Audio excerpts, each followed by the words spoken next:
গণিত থেকে অঙ্ক নিয়ে আসলাম। মাতা ও 3 পুত্রের বয়সের গড়। অপেক্ষা পিতা ও 3 পুত্রের বয়সের গড় 2 বছর বেশি। মাতার বয়স 42 বছর হলে পিতার বয়স কত? তো এটা দেখতে অনেক কঠিনও আবার সহজও। এখানে কিছু ক্লু আছে। মাতা ও 3 পুত্র, আবার ওইদিকে পিতা ও 3 পুত্র, তার মানে 3 পুত্র হচ্ছে কমন বিষয়। তো আমরা 3 পুত্রকে আমরা যদি আলাদা রাখি তাহলে কিন্তু আমরা পিতার বয়স পেয়ে যাব। তো এখানে মাতার বয়স অলরেডি 42 বছর দেওয়া আছে। তো লিখি দেওয়া আছে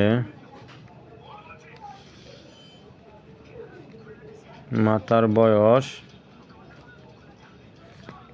42 বছর। তো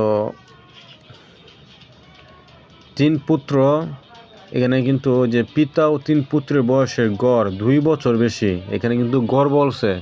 তো আমরা যদি 3 পুত্রকে বাদ দেই, কিন্তু আমরা গড়ের জন্য সমষ্টির জন্য কিন্তু আমাদের নিয়ে আসতে হবে।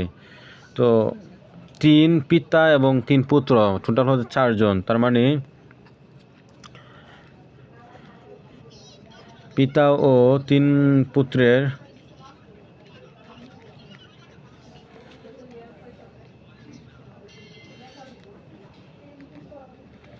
সমষ্টির পার্থক্য।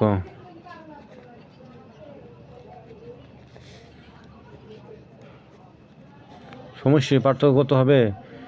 2 × 4। পিতা এবং 3 পুত্র টোটাল 4 জন, তার মানে 8 জন। পার্থক্য হচ্ছে সমষ্টির হচ্ছে 8 জন। সমষ্টির হচ্ছে 8 বছর। এই যে 8 বছর বেশি, এটা কিন্তু পিতার বয়স, কারণ 3 পুত্র আমরা দুই দিক থেকে মাইনাস করতেছি। তার মানে 3 পুত্রের বয়স, পিতার বয়স 8 বছর বেশি মাতার চেয়ে। তো আমরা মাতার বয়স 42 বছর অলরেডি আছে, তো পিতার বয়স হবে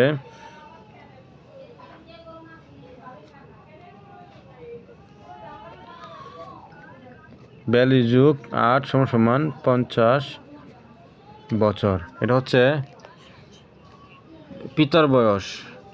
তো যদি মনে করেন যে না, আমার এখানে এভাবে কঠিন মনে হচ্ছে, আর একটু বিশ্লেষণে যাইতে হলে আমাদেরকে অন্যভাবে আনতে হবে। বিকল্প এটা বড় হবে অনেকটা। তো আমরা মাতা ও 3 পুত্রের বয়স ধরতে পারি আমরা ক বছর বা 1 বছর।